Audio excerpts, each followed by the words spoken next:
Der Fabrikshop im Legoland Günzburg. Für viele wahrscheinlich das Highlight, da schauen wir natürlich in einem separaten Video rein. Viele von euch haben gefragt, ob wir nicht separate Videos zu den Shops machen können, da sie so lange Vlogs nicht wollen. Sehr gerne natürlich. Wie ihr vielleicht wisst, kann man dort Einzelteile kaufen und zwar jede Menge davon. 9,90 € für 100 Gramm. Schaut jetzt auf den ersten Blick nicht besonders günstig aus.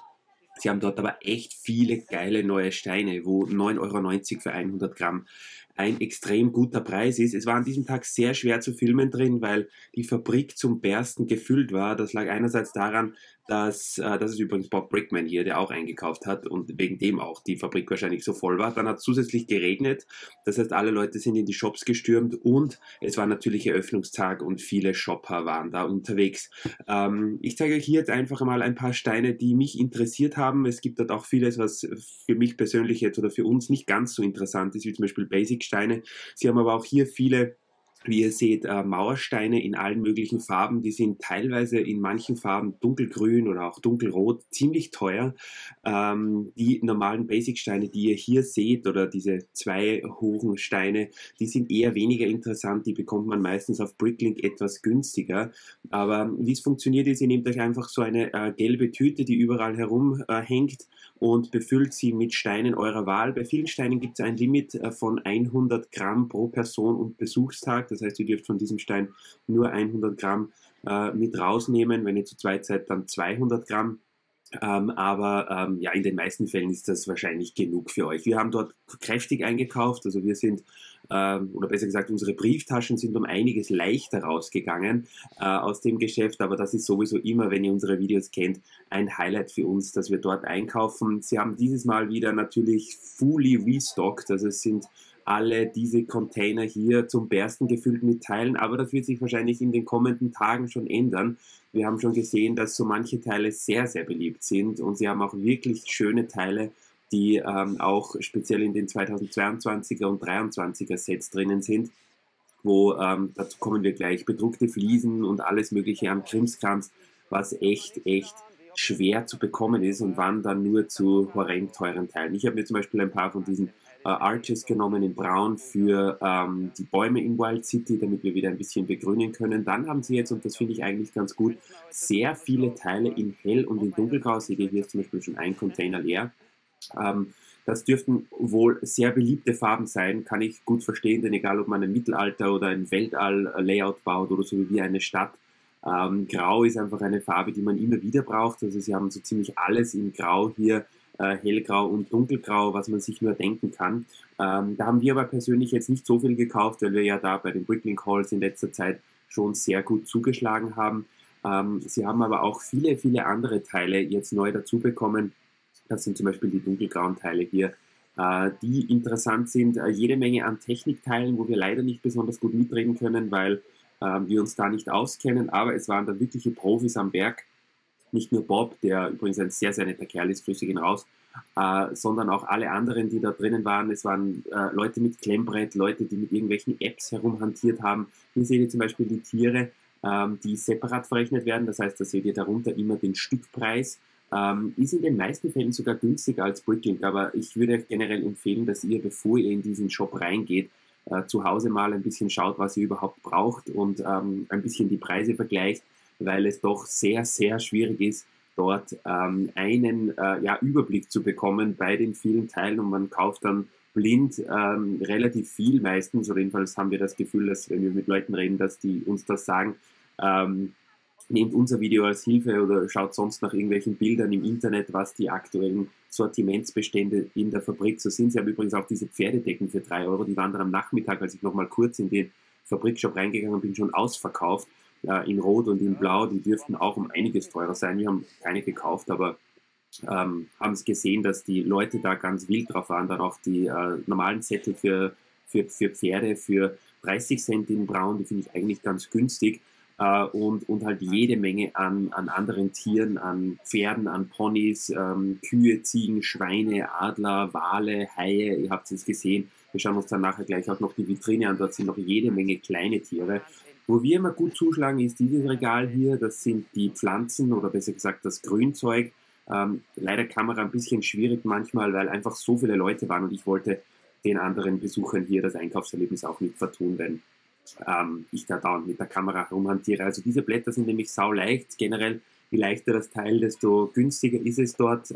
Die Blätter zum Beispiel sind extrem leicht.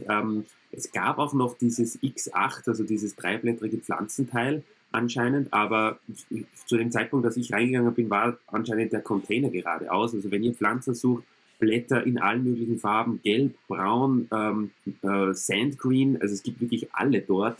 Auch Blumen, da könnt ihr getrost zuschlagen, denn die sind draußen in der freien Wildbahn um einiges teurer. Auch natürlich diese Palmblätter, die werden zwar jetzt schon ein bisschen günstiger, weil sie eben in vielen Sets vorkommen, aber nichtsdestotrotz kann man da hier, wenn man da ist, ein bisschen was mitnehmen.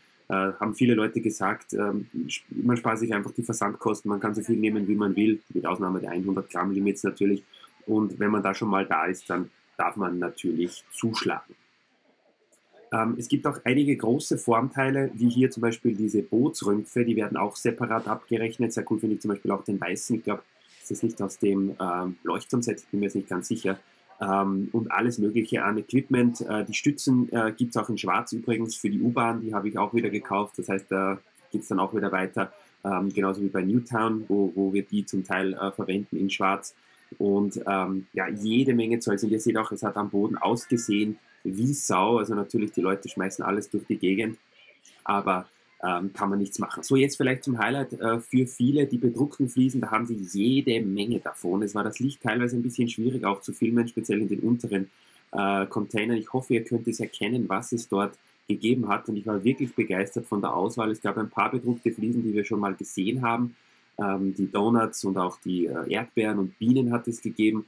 Auch diese Honigwabenwände waren das, glaube ich. Aber es gab auch verdammt viele neue Fliesen aus den neuen Sets von City über Creator Expert oder Icons, auch Friends. Und das sind einfach Teile, die besonders Rita sehr, sehr gerne hat im Stadtbau, die sonst gleich mal auf Bricklink, ja, so eine schöne Fliese kostet, wenn die selten ist, gleich mal 50 Cent oder 1 Euro. Und hier bekommt man sie dann doch relativ günstig. Es ist, man muss sich ein bisschen durchquälen und wurschteln hier teilweise, weil eben auch bei den Fliesen natürlich viel los ist.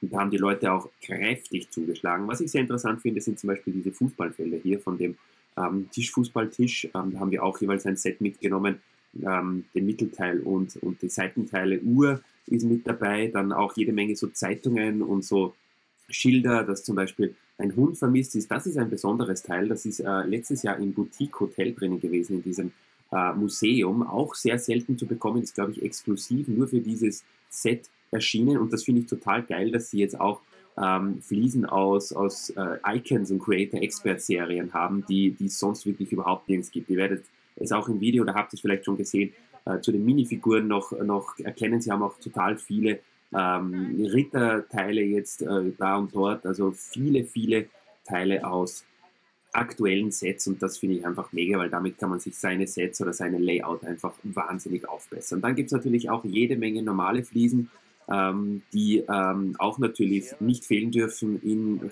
den Farben, die man auch braucht. Also sie haben da wirklich ein gutes Sortiment, eben viele sind grau, viele sind tan, auch braune Teile haben wir viele gekauft für unseren Naturbereich.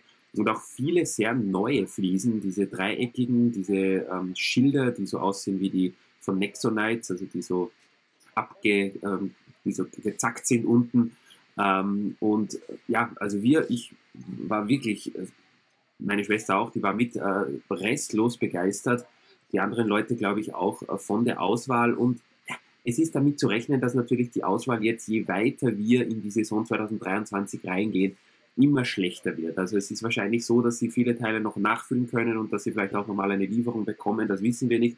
Aber so wie an diesem Tag das Sortiment war, wird es wahrscheinlich in nächster Zeit dann nicht mehr sein, wobei wir das nicht mit Garantie sagen können, da wir natürlich nicht beim Legoland arbeiten und keine Insider-Informationen bekommen. Da gibt es natürlich auch noch jede Menge Blätter, Blumenstängel und so weiter, die kann man auch, ihr habt uns zwar geschrieben, dass die teilweise ein Pick-a-Brick-Becher günstiger sind.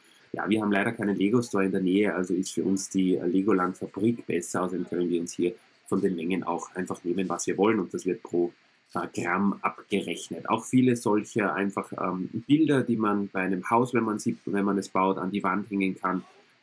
Zeitungen, dann Baustellenschilder. Also ich habe ein bisschen beobachtet, habe mit vielen Leuten geredet dort drinnen in der Fabrik und eigentlich waren alle restlos begeistert vom Sortiment dort drinnen, auch Solarpaneele und alle möglichen Schilder. Teilweise wusste ich gar nicht, aus welchen Sets diese bedruckten Fliesen sind. Dann endlich, und die haben wir auch genommen, für Ritas Pinguingehege im Zoo diese Transparent 1x2 Fliesen. Da wussten wir gar nicht, dass es die gibt. Ihr habt uns zwar geschrieben, die kamen mal in irgendwelchen Sets vor, dürfte aber ein relativ seltenes Teil sein.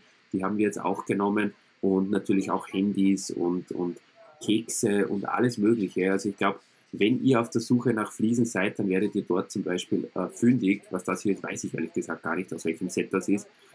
Genauso wenig wie diese 1x2 Fliese, wo irgend sowas drauf ist. Also ich habe zuerst geglaubt, die ist durchsichtig, aber da ist irgendwas, ein Keks oder sowas drauf, kann das sein. Auf jeden Fall ein wirklich, wirklich schönes Set, ja. Und ich habe mich da hier irgendwie so durchgeschlängelt, habe immer geschaut, dass ich mal wo kurz, wenn beim Regal niemand gestanden hat, dass ich mal filmen darf. Aber ja, hoffentlich könnt ihr mit dem Videomaterial hier was anfangen. Wie gesagt, es hat draußen wie aus Kübeln gegossen zu dem Zeitpunkt. Da sind natürlich auch viele Leute reingekommen. Dann haben sie jetzt auch einige Teile aus den Stuntsets.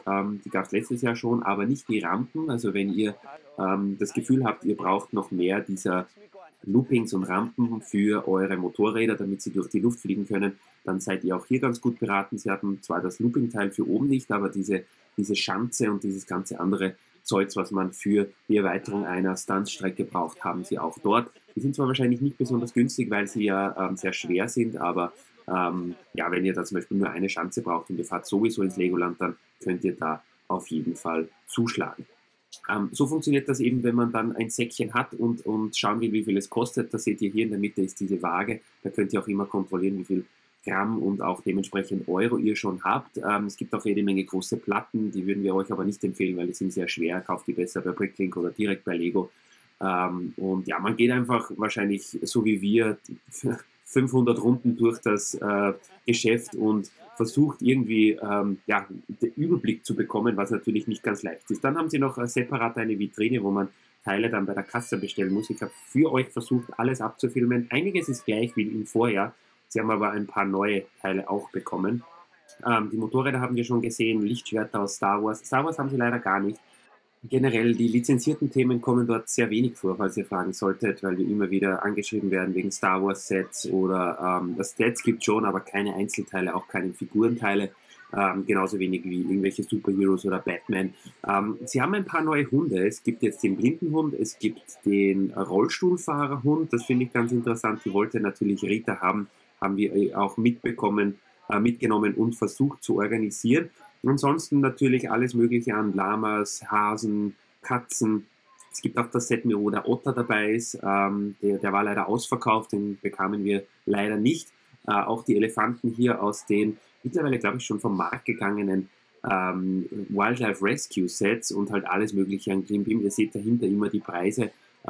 Nicht alles ganz günstig, aber so im Grunde genommen, speziell wenn man mit der Jahreskarte einen Gutschein einlöst, dann kann man da schon mal zuschlagen. Rita hat sich natürlich für die dicken Katzen interessiert.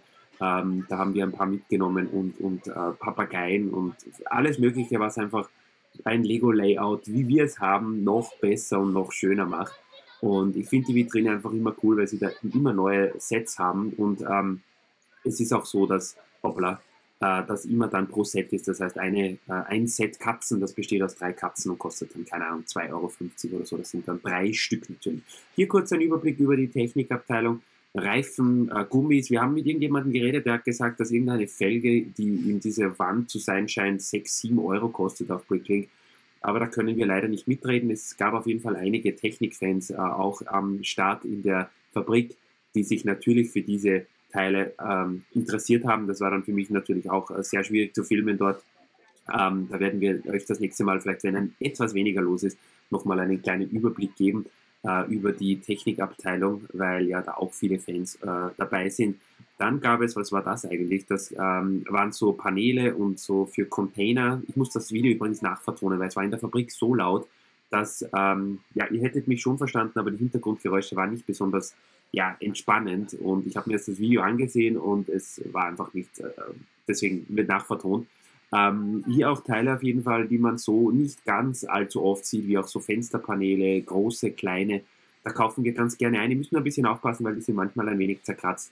eben weil die Leute hier ein bisschen rumwühlen oder vielleicht weil sie auch von Lego schon zerkratzt aus der Fabrik kommen, keine Ahnung, kann natürlich auch sein. Aber da gibt es natürlich auch einige, da haben wir auch ein paar mitgenommen, weil wir für unser Güterbahnhof natürlich auch wieder neue ja, Teile brauchen. Dann hier nochmal ein anderes Regal für bedruckte Fliesen. Es gibt natürlich auch Pizza, es gibt jetzt wieder diese Baumstämme, diese kleinen. Dann, das ist von der neuen Finnhütte ein ganz cooles Teil mit diesem Werkzeug drauf. Das haben wir auch ein paar Mal genommen. Dann auch hier, falls ihr einen Eisladen bauen wollt, eine 2x4 Fliese. Also sie haben wirklich, wirklich schöne Sachen dieses Mal. Und ich fürchte nur, dass die wahrscheinlich nicht lange verfügbar sein werden, weil die Leute da wirklich säckeweise mit rausgenommen haben. Dann gibt es natürlich auch Zäune aller Art. Also wenn ihr die braucht, die sind auf Bricklink auch extrem teuer. Und was wir mitgenommen haben, in großen Mengen natürlich für unseren Berg, so viel wie ging, Burbs und Lurbs. Wir haben natürlich bei den Dunkelgrauen zugeschlagen. Die kosten natürlich dort auch sehr viel, weil sie sehr schwer sind, aber sind trotzdem noch immer billiger als bei Bricklink. Und wenn wir dann den Versand nach Österreich mit einrechnen, dann sind wir meistens noch weit darüber. Diese Zaunteile in Gold, in Weiß, in Schwarz, in allen möglichen Variationen sind sehr beliebt. Die werden auch gut genommen und sie haben auch ein paar so Rittersets oder Ritterteile für Ritters Schwimmbad, eine Rutsche, dann auch diese Viertelbaumstämme, die ich persönlich sehr gerne habe, Stufen. Damit kann man einfach, ich meine, was will ein Lego-Bauer mehr, oder als diese Teile hier?